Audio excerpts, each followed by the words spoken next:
There are lives that shine so brightly on screen that you'd swear they were protected by fate. Tom Selleck's life was never one of them. His story has always carried a quiet shadow, one that followed him from the set of Magnum P.I. to the lonely hills of his 63-acre ranch, where even today the trees whisper about everything he's lost trying to keep that land alive. It begins with something small, almost unbelievable. In 1987, Tom Selleck walked into a tiny wooden chapel at Lake Tahoe under a fake name. No reporters, no publicists, no Hollywood ceremony. The minister stared at the paperwork, confused, wondering why Tom Jenkins looked exactly like the most famous private investigator in the world. Only family knew the truth. They even forgot the marriage license and had to send someone racing to Reno before dinner. Ask the minister years later, and he'll tell you, it felt like marrying two people in hiding. But that secret wedding was nothing compared to what came next. On set, a helicopter dropped into the Pacific during filming, killing a camera operator in seconds. At home, his adopted son spiraled into addiction until Tom quietly checked him into rehab. In the worst drought in California history, investigators accused Tom of stealing 1.4 million gallons of water just to keep his failing ranch alive. And now, at nearly 80, with two artificial knees, chronic arthritis, and a body that can no longer carry the weight of the legend it once held, Tom Selleck has admitted something no Hollywood icon ever wants to say out loud. I might not be able to keep the ranch. So before we go deeper, ask yourself, when you think of Tom Selleck, the mustache, the Ferrari, the NYPD commissioner at the dinner table, do you see a man who had everything? Or a man who spent his whole life trying not to lose it? Tom Selleck's story didn't begin under studio lights or on a Hawaiian set built for a television legend. It began in Detroit, in a modest neighborhood where factory smoke drifted over rooftops and families learned early that life only gave you what you fought for. He was born in 1945, in a house that carried the tired rhythm of post-war America, a mother who stayed home caring for four children, and a father who wrestled with the weight of responsibility while still carrying memories of El Detroit, shaped its children with calloused hands and thick skin. But Tom was different from the start. He was quiet, observant, the kind of child who watched the world as if he was already trying to understand his place in it. His mother would later say that he rarely cried. He just looked at people with those deep, questioning eyes, like he was studying a movie that hadn't been written yet. Everything changed when he was 3. His father, restless and hungry for better days, packed the family into a car and drove west.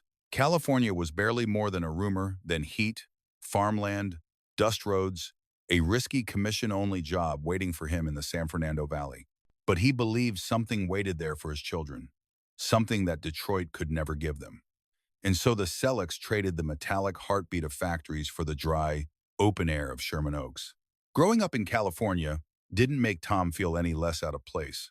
He grew fast, taller than every kid his age, a walking silhouette that never blended into the world around him. By the time he reached high school, he stood 6'4", towering over classmates and teachers alike.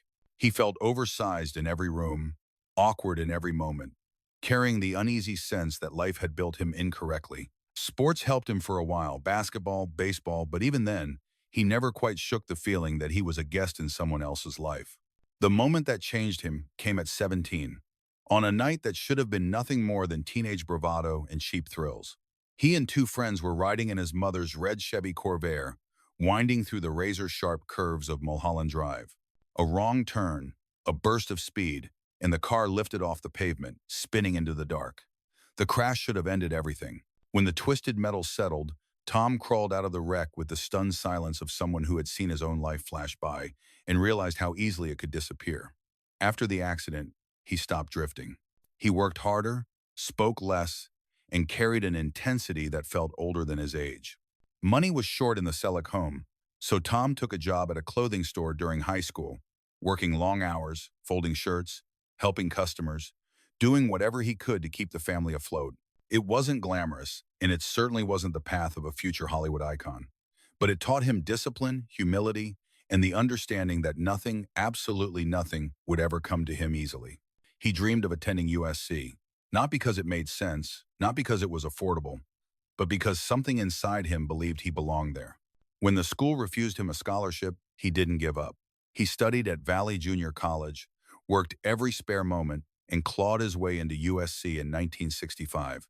For a brief time, he played on the basketball team, but even there, he learned another hard truth. Dreams don't always care about effort. He scored only a handful of points across the entire season, sitting on the sidelines while others made their mark. Still, he stayed. Because USC wasn't about fame, it was about proving to himself that he didn't have to stay stuck in the fear and uncertainty he had grown up with. He was searching for direction, purpose, a place where he finally fit. He didn't know it yet, but the world he would eventually conquer was already watching, inching closer, waiting for the right moment to pull him in.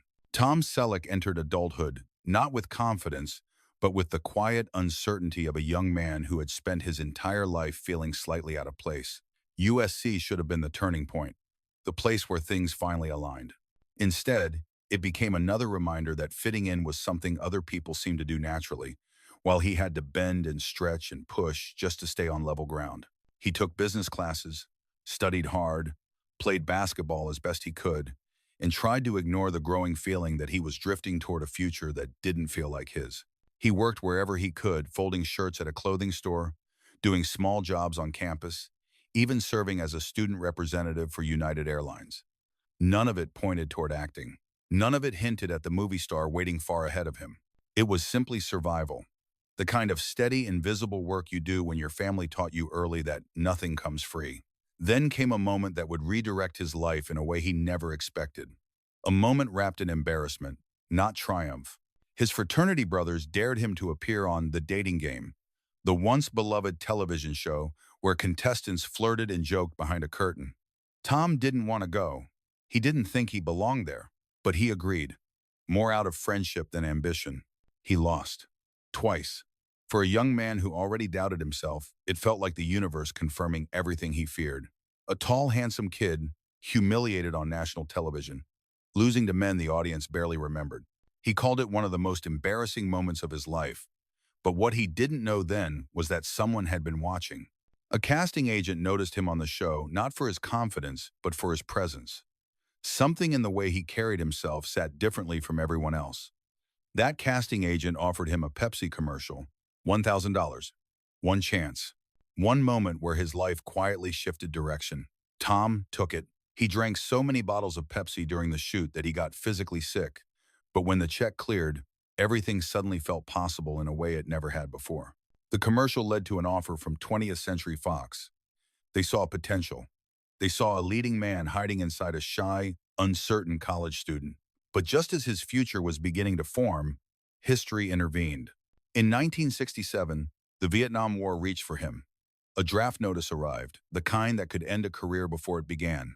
Rather than being sent into war, Tom joined the California National Guard's 160th Infantry Regiment. For 6 years, he balanced drills, deployments, and long nights of uncertainty with the dream he was still trying to understand. Fox dropped him while he served. He learned what loyalty meant in the harshest way that Hollywood only stays when it's convenient. He kept his National Guard uniform in the trunk of his car, ready to be called at any moment. Sometimes he drove to auditions with the uniform folded beside him, one life pressed up against another. It wasn't glamorous. It wasn't dramatic. It was simply the truth of a young man trying to build something while the world kept pulling him in different directions. When he returned to acting, he trained under Milton Katselas at the Beverly Hills Playhouse, a place known for brilliance as much as brutality. Katselas demanded intensity. He pushed students past their breaking points, forcing them to dig into pain and memory until performance and vulnerability merged. Tom was quiet in class, never the loudest, never the show-off. But he stayed. He endured. He absorbed every painful note because somewhere inside him, he felt that acting was becoming more than a job. During this period, he did whatever work he could find: small roles, commercials, even modeling jobs for Salem cigarettes. Those ads paid real money, but they became a ghost that followed him years later. Reporters brought them up as evidence of poor judgment, pushing him to answer questions he never wanted asked. He disliked smoking. He disliked advertising smoking, but the young man folding shirts in a clothing store hadn't had the luxury of turning down those checks. And still, his insecurities didn't vanish. They grew. Rejection followed him constantly. Casting directors said he was too tall, too stiff, too polite, not edgy enough. They didn't know where to place him. In the late 60 seconds and early 70 seconds, The movie industry loved rebels, misfits, sharp angles. Tom was none of those things. He was disciplined, kind, well-spoken, a gentleman in a time when Hollywood wanted the opposite. He took roles anyway, anything that kept him close to the dream. He appeared in a cheap horror film shot in the Philippines, where safety standards slipped and an effects mishap injured him lightly. He played small roles on TV shows, only to be fired because directors didn't know how to frame a 6'4" man without dwarfing the entire cast. Still, he never quit, not even when it seemed like everyone else thought he should. During this period, something else shifted inside him. He had always been careful, respectful, even timid in his ambitions. But the years of scraping by, of watching opportunities fall through cracks he didn't create, began sharpening him. He wasn't bolder yet, but he was beginning to understand that to survive in this world, he would eventually need to fight. By the end of his early years, Tom Selleck was not a star. He wasn't a success story. He wasn't even close. He was simply a young man who had endured the fear of death on a mountain road, the humiliation of failed TV appearances, the exhaustion of constant work, the demands of military service, and the uncertainty of a career that flickered like a fragile flame in the wind. He didn't know it yet, but all of it, the insecurity, the rejection, the quiet grit, was preparing him for the moment that would change everything. The moment Hollywood would finally notice exactly who he was.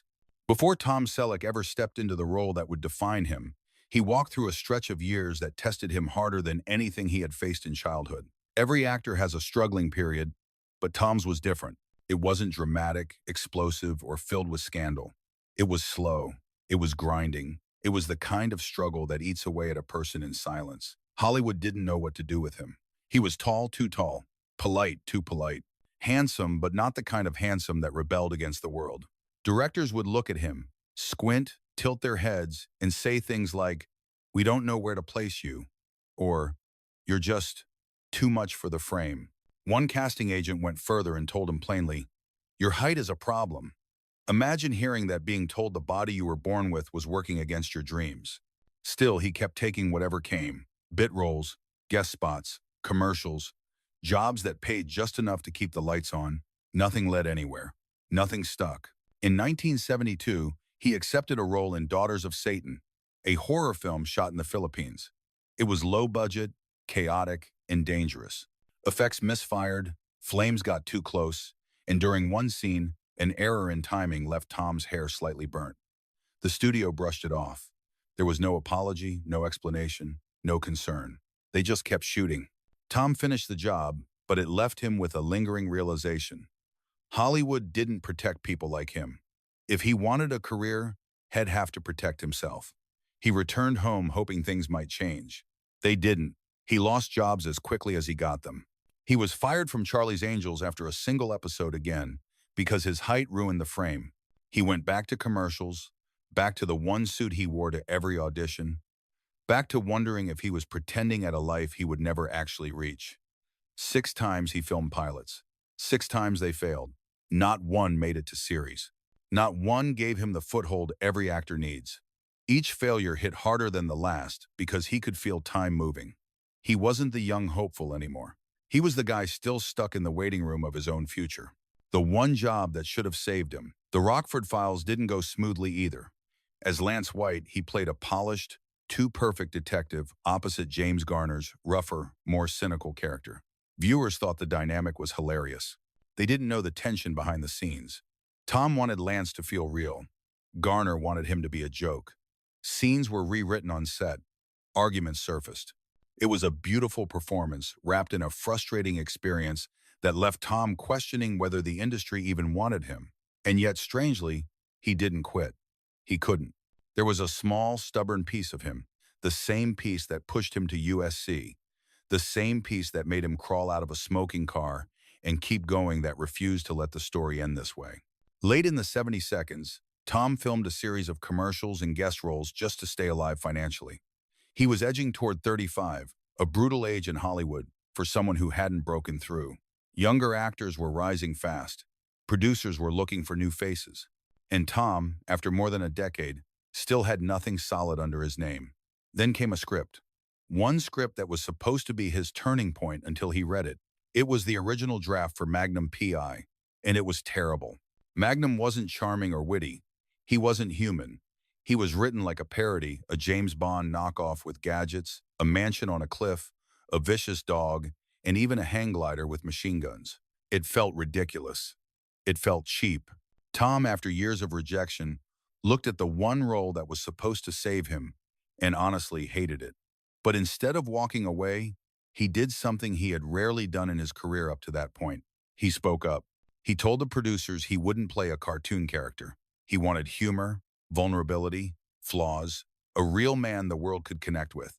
He wanted someone who made mistakes, who loved deeply, who struggled constantly, someone who felt like Tom Selleck. Donald Belisario listened. Against network pressure, against deadlines, against the fear of losing everything, he rewrote the character. He built Magnum the way Tom envisioned him. The charming, self-deprecating, quietly broken private investigator who lived not in a mansion but in a guest house, drove a borrowed Ferrari, and argued daily with a caretaker who cared far more for dignity than danger. But pushing for those rewrites came at a cost. Production halted. CBS grew nervous. Executives whispered that Tom was being difficult. His career hung by a thread made from the very risks he was taking. Yet for the first time in his life, Tom felt something he had never felt in Hollywood. Belief. He believed in the character. He believed in the story. He believed in himself. And for a man who had lost jobs, lost pilots, lost roles because of his height, his politeness, his timing, his luck, maybe that belief was the first real victory. He didn't know it yet, but the world was about to meet Magnum P.I. And Tom Selleck, after years of nearly giving up, was about to step into the moment that would change everything. When Magnum P.I. finally reached American living rooms, it didn't arrive quietly. It didn't slip into the culture it detonated. One night, Tom Selleck was a struggling actor with a single suit and a handful of forgotten pilots. The next, he was everywhere. On posters, billboards, lunchboxes, late-night monologues, the Ferrari became iconic. The mustache became a national monument. And Tom, at last, stood in the center of a storm he had chased for more than a decade. But success rarely feels like what people imagine.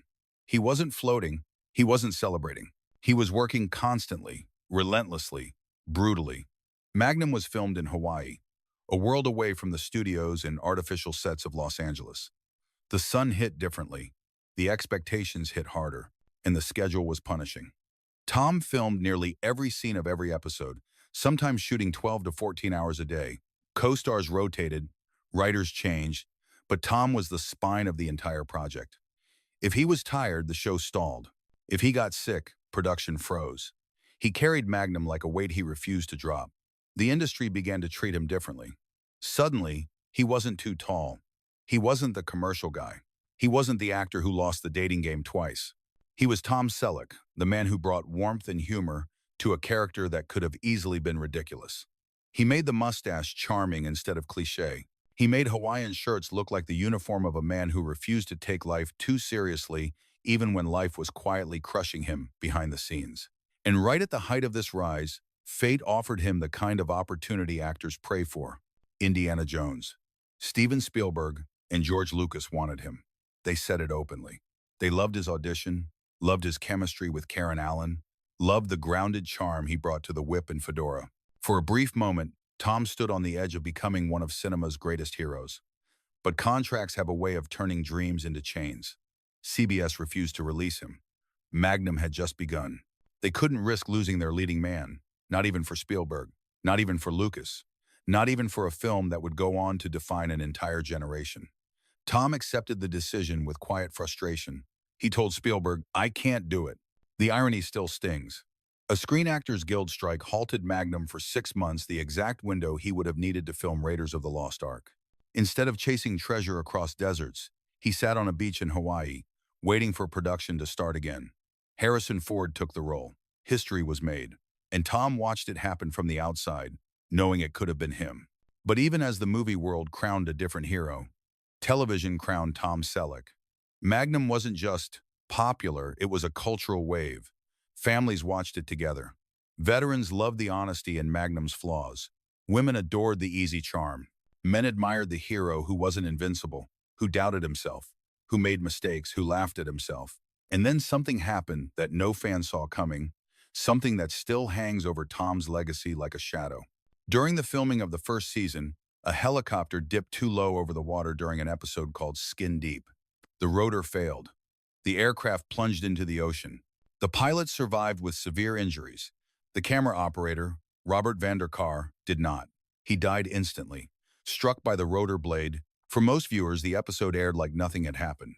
For Tom, it was a scar that never closed. From that day forward, he pushed harder for safety.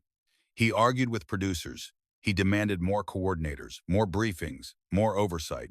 Some executives rolled their eyes, calling him difficult. He didn't care. He had seen the cost of one mistake. He refused to let another crew member's blood stain the show that had given him everything. As Magnum soared, Tom's life became a strange mix of triumph and pressure. He was nominated for awards, given magazine covers, and praised as the new American hero, yet he felt increasingly like a prisoner of his own success. He rarely went home. He missed birthdays, dinners, moments he knew he wouldn't get back. When he did return to California, he often felt like a guest in his own life, a stranger passing through. Still, he carried the show on his shoulders. Still, he fought for quality, even as budgets groaned under the weight of elaborate stunts and helicopters and Hawaii location shoots. Still, he smiled for interviews and fans who believed the man on screen was exactly the man off it. But the truth is simpler and sadder. At the height of his fame, Tom Selleck was exhausted. Not depressed, not broken, just tired from the weight of success, the weight of expectations, the weight of a character he had fought to shape but now felt chained to. Behind the smile, he was counting the years. Behind the mustache, he was hiding the fear that once Magnum ended, he might vanish again into the long shadow of Hollywood's memory. And when Magnum finally reached its explosive peak, 50 million people watching the finale, Tom felt something the audience never did. Relief. And a quiet, creeping dread of what might come next. Because popularity doesn't protect you. Fame doesn't stay. And the higher Tom flew, the deeper the fall that waited for him. At the height of his fame, Tom Selleck stood like a monument, tall, calm, unshakable. But monuments crack quietly long before anyone sees the fracture. For Tom, the downfall didn't arrive in one dramatic blow. It leaked into his life slowly, like a slow-burning fire inside the walls of a house that still looks perfect from the outside. It began with the helicopter crash on Magnum P.I., though most of the world never knew how deeply it marked him. When Robert Vanderkar died on that blue Hawaiian morning, something in Tom hardened. He carried the guilt quietly, believing that if he had pushed harder, argued longer, demanded more safety sooner, maybe a life would have been saved. He never said it in interviews. He didn't need to. Anyone who knew him said the same thing. The light behind his eyes dimmed after that day.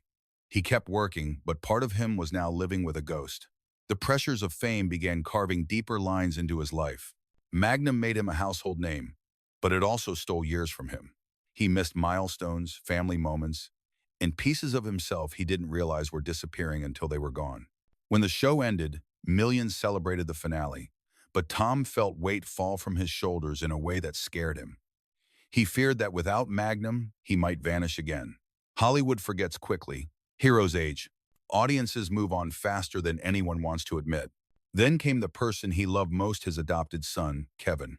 As Tom's stardom exploded, Kevin's life quietly unraveled. He began drinking heavily in his 20s, drifting into addiction as the tabloids watched everything but the real pain. Tom checked him into the Betty Ford Center, hoping rehab would save him. It helped for a moment, then faded. Real healing rarely follows the schedule people want. Kevin struggled for years. Debt, lawsuits, bad decisions. Tom tried everything. Support, space, money, guidance. None of it worked until Kevin was ready to save himself. The wounds, however, remained carved into the family. And then the ranch, the one place Tom believed would keep him grounded, became another battlefield. The land had always been his anchor, his escape from the chaos of Hollywood. He bought it from Dean Martin, filled it with animals, raised his daughter there, and poured his soul into its soil. But California's brutal drought hit harder than pride can survive. In 2015, investigators accused Tom of taking 1.4 million gallons of water from a public hydrant to keep the ranch alive. Headlines called it water theft. Reporters treated him like a villain, a privileged celebrity draining resources while ordinary families rationed showers. Tom insisted he had paid for water legally. Investigators pushed back. The truth was buried beneath lawsuits and settlements. In the end, he paid the fees and moved on, but not before newspapers carved scars across his reputation. The scandal followed him like a shadow. The same man audiences once saw as the symbol of integrity was now portrayed as someone stealing from his neighbors for avocados. He laughed it off publicly, but privately, it hurt him in a way few things ever had. As the years passed, his body began turning against him. The stunt injuries, the long filming schedules, the endless days on set, they all came due. By his 70s, arthritis had crept into his joints, turning even simple movements into quiet pain. His knees eventually collapsed from decades of physical work, and in 2024, he underwent surgery on both. The scars ran down his legs like lightning strikes. His walk changed. His posture softened. Behind the mustache, the face looked tired, older than fans wanted to believe. Photos leaked. Comments followed. Is that really Tom Selleck? What happened to him? He looks gone. He hated the whispers, the pity, the cruel fascination. He had spent his whole life being strong, dependable, the man who took care of everything. Now he needed help to walk across a set. Age is merciless, stardom even more so. Blue Bloods, the show that resurrected his career, became his last stronghold. For 14 years, he sat at the Reagan family's dinner table, calm, authoritative, steady, the father figure America trusted. But behind the scenes, pressure grew. Budget cuts, creative disagreements, frustration with CBS executives. And then came the final blow. The show was canceled. After 275 episodes, after a decade and a half of carrying Friday nights, Tom was suddenly left with questions no one wants to ask at that age. What now? What's next? Can I still work? Will I be forced to leave the ranch? He admitted it publicly, something no Hollywood star of his generation ever says out loud. If I stop working, I don't know if I can keep the ranch. That ranch had once been a symbol of accomplishment. Now it was a burden of debt, dying avocado trees, and drought-damaged soil. He had once flown across it on an ATV, checking fence lines and wildflowers with the ease of a man 20 years younger. Now he walked slowly, leaning on railings, trying to hide the strain from those who loved him. And fame, which had once lifted him, no longer shielded him. It exposed him. It magnified his weakness. It reminded him that everyone watches when a legend begins to fall. Tom Selleck didn't collapse in a single moment of scandal. He didn't lose himself in excess or ego. His tragedy is quieter, more human. It's the tragedy of time, of a man who gave decades to an industry that now moves on without slowing down, of a body that can no longer carry the weight of the past, of a ranch that demands more than he has left to give, of a legacy that feels both secure and fragile, of a life built on resilience now tested by age, isolation, and the fear that the world is forgetting him. He once played heroes who outran danger, outsmarted villains, and stood unshaken in every storm. But real life doesn't give anyone the Magnum P.I. ending. And as the world looks at Tom Selleck today, older, heavier, limping through his land with the same determination that carried him through fame, it becomes clear. The fall isn't always loud.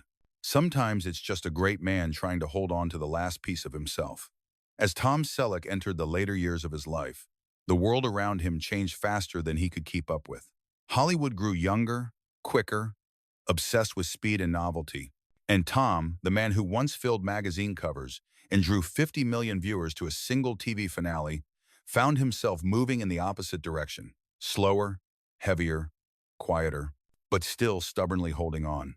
The ranch became the center of everything. For decades, it had been his sanctuary, 63 acres of rolling land, old oak trees, quiet hills, and the avocado grove he once believed would be his lifeline long after Hollywood let go of him. He spent years caring for it with his own hands, waking early to ride fence lines, fix broken sprinklers, trim paths, and clear brush in the California heat. It was the kind of work that made him feel grounded, real, human. But nature doesn't take orders. Drought hammered Ventura County harder each year.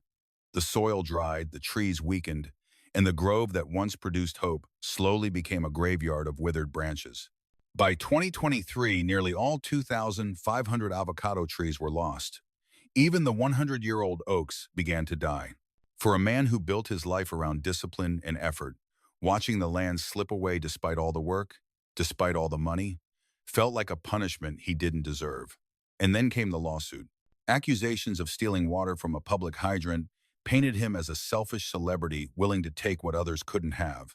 He settled the investigation quietly, avoided a trial, and paid the fees. He insisted he bought water legally. The world didn't care. Headlines were simpler when they were cruel. The scandal clung to him like dust that refused to wash off. During all this, blue bloods kept him alive, not financially, but emotionally.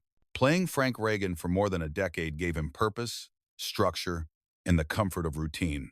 The dinner scenes with the cast became rituals, moments where work felt like family. Actors came and went, but Tom remained the steady center, the anchor everyone leaned on. And yet, behind the scenes, his body was failing him. Arthritis tightened around his joints. His knees collapsed under years of stunts, running, climbing, and carrying the weight of roles that demanded more than the audience ever realized. In 2024, he finally underwent knee replacement surgery on both legs. The scars were long and harsh, two jagged reminders that even heroes break. Walking became slower. Standing became painful.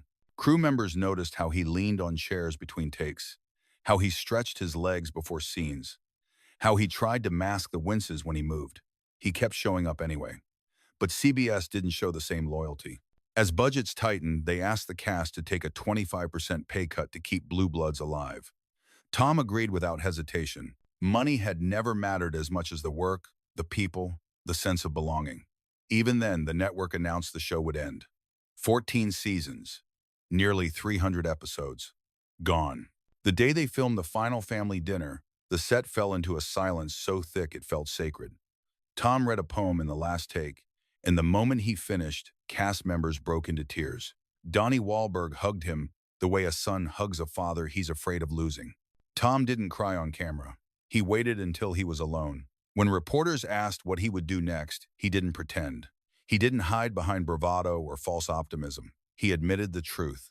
"If I stop working," he said softly, "I'm not sure I can keep the ranch." It was a confession that stunned people. How could Tom Selleck, a man who had earned millions across 5 decades, worry about losing his home? But the truth was simple. The loans were massive. The land was expensive. The water crisis was crushing, and acting had been his only steady income. He tried to stay busy. He talked about possible cameos in the Blue Bloods spin-off. He talked about writing more.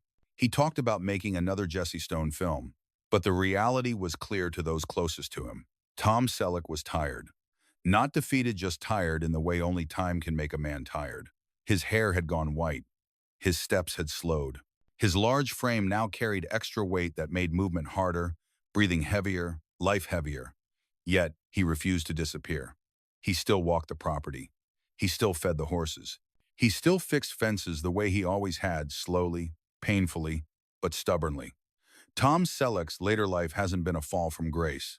It has been a slow, quiet battle to hold on to the pieces of his world that fame never truly gave him: land, peace, family, purpose. And as the years stretch ahead, one question remains suspended in the air like dust in the California sun. How long can he keep holding on? Tom Selleck's legacy doesn't live in the awards on his shelf or the numbers printed on studio reports. It lives in something quieter, in the collective memory of an entire generation who grew up believing that heroes didn't need capes, lasers, or superpowers. They only needed heart. And Tom, for decades, embodied that simple truth better than almost anyone. Long before prestige television dominated the landscape, Magnum P.I. changed what a television hero could be. Magnum wasn't invincible. He wasn't perfect. He laughed, failed, doubted himself, and got hurt in ways that made him feel real. In a time when TV detectives were either grim or invulnerable, Tom's portrayal gave the world a new kind of masculinity: warm, vulnerable, self-deprecating, capable of strength without cruelty. That nuance became part of America's pop cultural DNA. The Ferrari, the mustache, the Hawaiian shirts, they became icons, yes. But the soul of the character was what left the deeper mark. Audiences saw a man who felt like the neighbor you trusted, the friend you wanted, the brother you wished you had.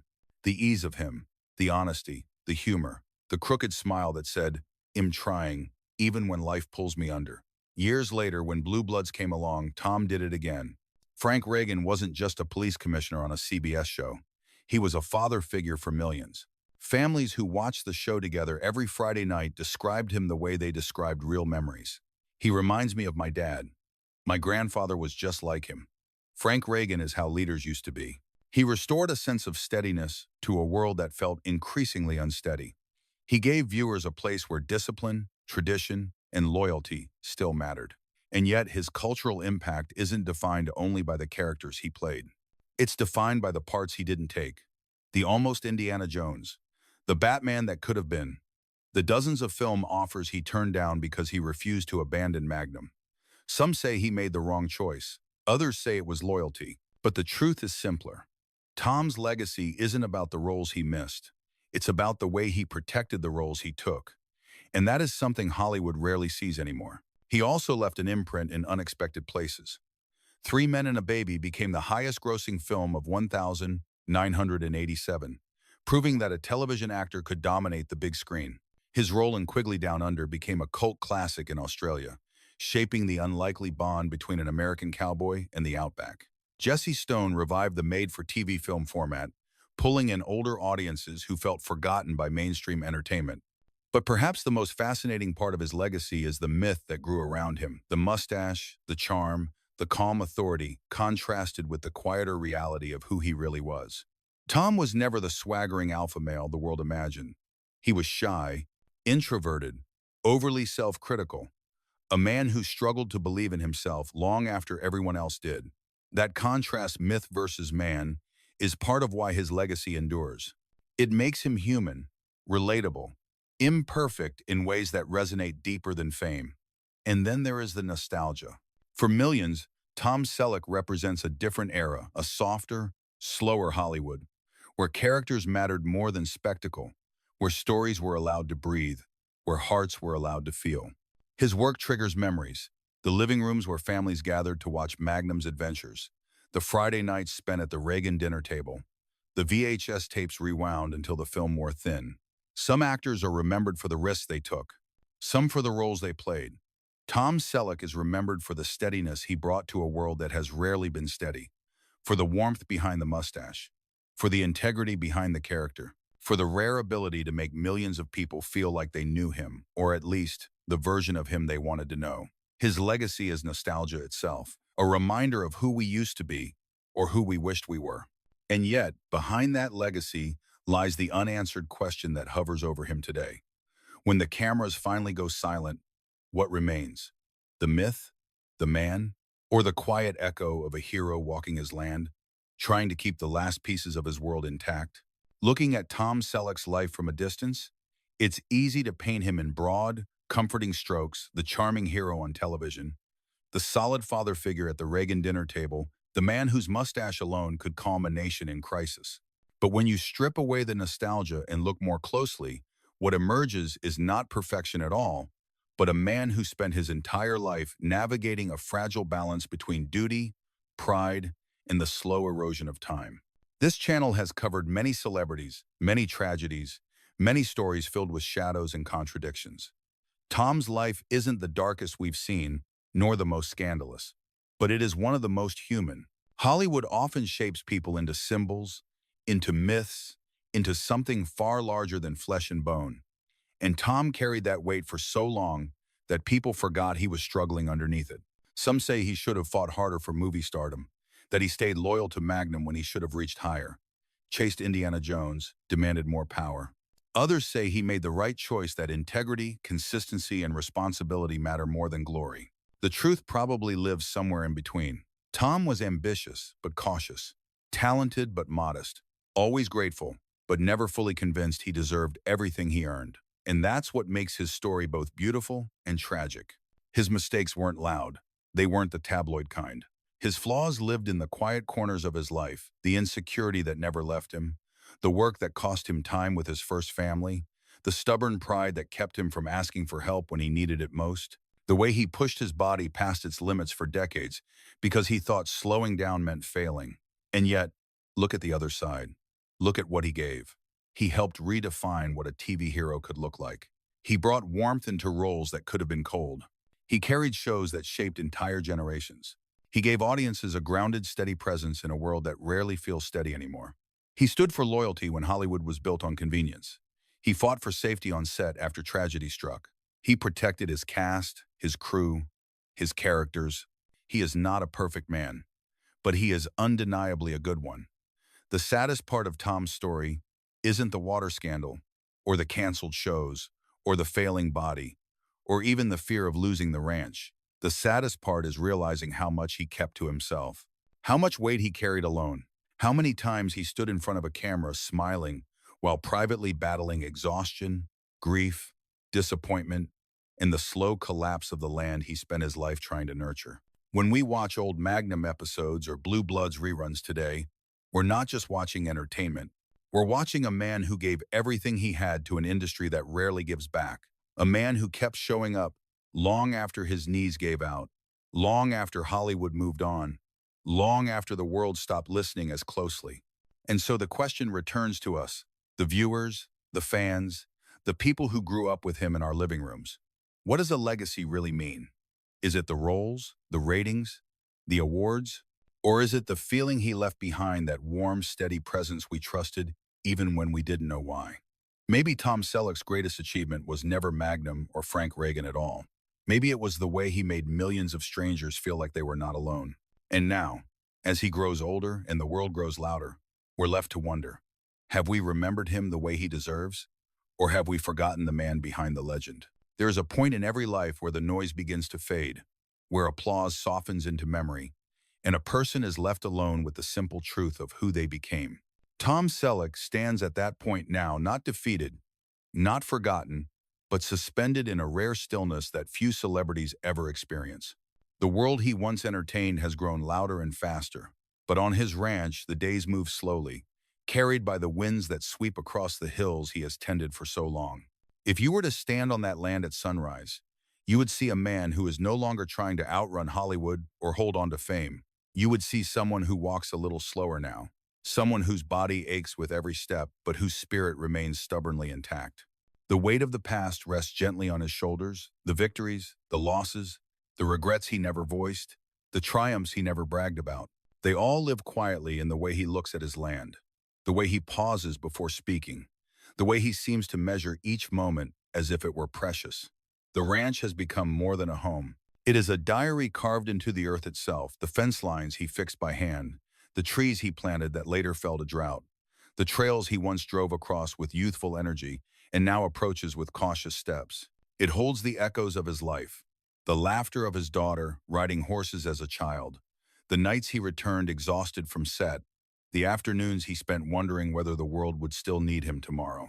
Time has softened him, rounded the edges, dimmed the intensity that once made him a household name. But it has also wrapped him in something gentle, a kind of quiet dignity that cannot be bought, cannot be scripted, cannot be faked. It is the dignity of a man who has lived fully, stumbled honestly, and survived long enough to watch himself become a memory in real time. And maybe that is the most haunting part of Tom Selleck's story, not the scandals, not the near misses, not the tragedies. It is the realization that some journeys don't end in triumph or downfall, but in reflection. In watching the tide pull back on a long career and asking, with no bitterness, what it all meant.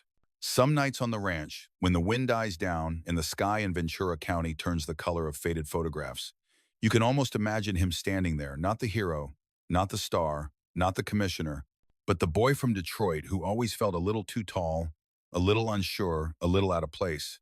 A boy who somehow found his way through fame, loss, pressure, and time to become a man the world quietly learned to love. And as we look back on his life, one truth rises above all the others. Some stories were never meant to be known. But now, you know,